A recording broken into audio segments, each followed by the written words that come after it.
Happy Thursday mula sa DOST Pag-asa. Ito po ang ating weather update ngayong February 26, 2026. Buong bansa po ang nakakaapekto lamang sa atin ay itong easterlies. Ito yung mainit na hangin na galing sa Pacific Ocean. Paminsan-minsan ay may dala rin ito ng mga kaulapan. Katulad nung nakakaapekto dito sa southern part ng Mindanao. So, posible po yung mga thunderstorm activity dito sa Moro Sea at ibig sabihin mataas din yung tsansa ng mga pag-ulan dito. Pero dito sa Metro Manila at sa natitirang bahagi ng ating bansa ay mababa lang yung tsansa ng mga pag-ulan. Again, posible lamang po yung mga localized thunderstorms. Ito yung halimbawa, bumibiyahe tayo at may ma-encounter tayo na umuulan sa isang area at paglagpas natin doon ay hindi na rin po ulit umuulan.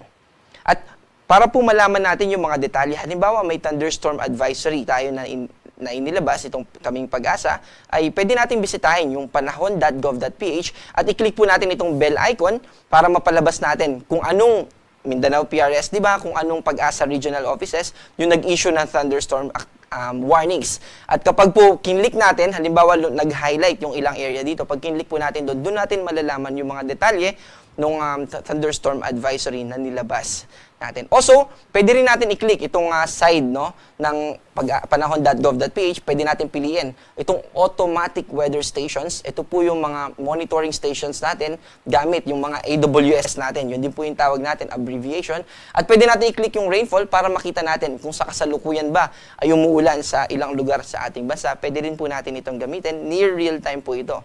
At patungkol naman sa magiging lagay ng panahon bukas, mas magiging maayos po yung panahon natin bukas. Ngayon po ay merong mga pag-ulan sa ilang bahagi ng Mindanao, pero bukas ay mas mababawasan pa yung mga pag-ulan na yun. Throughout the Luzon area ay mababa yung tsansa ng pag-ulan. Agwat ng temperatura dito sa Metro Manila ay 22 to 32.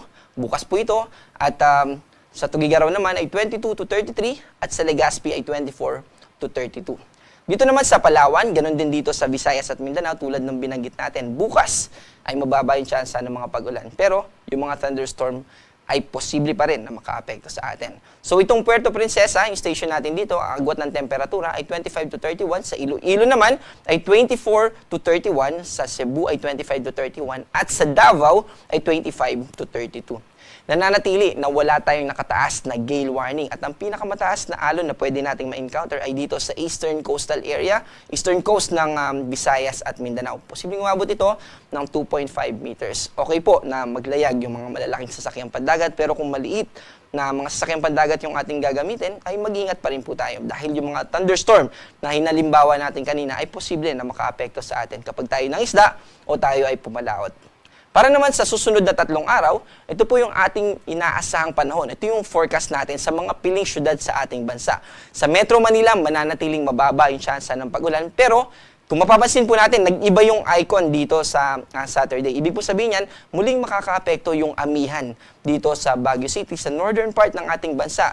Ibig sabihin po nito ay may mga light rains at mababa. Hindi na po natin nakikita na magkakaroon ng thunderstorm activity. Pero ibig sabihin nito, ay mga pag-ambon lamang. At nananatili pa rin kapag may araw po at saka may ulap, ibig sabihin partly cloudy to cloudy skies with isolated rains or with isolated thunderstorms kapag po may mga kidlat na icon. Sa Legazpi naman ay pareho po ng sa Metro Manila, mababa yung tsansa ng ating mababa yung tsansa generally ng pag-ulan. Mag-extend yan hanggang sa susunod na 3 hanggang 5 araw. Dito naman sa buong Visayas ay nananatili rin po na mababa yung tsansa ng mga pag-ulan. Dito naman sa Mindanao, ganun din po, i-anticipate lang po natin o tignan din natin yung posibilidad ng mga localized thunderstorm. Also, gusto rin natin banggitin na yung temperatura natin ngayon ay relatively mas mainit as compared ng mga nakaraang linggo.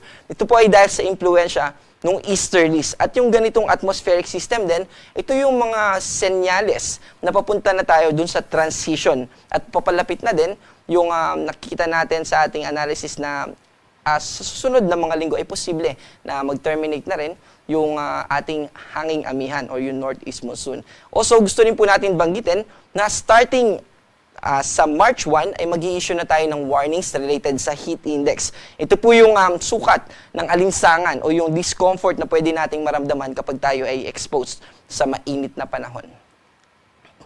Ang ating araw ay lulubog mamayang 6:03 at muling sisikat bukas ng 6:14.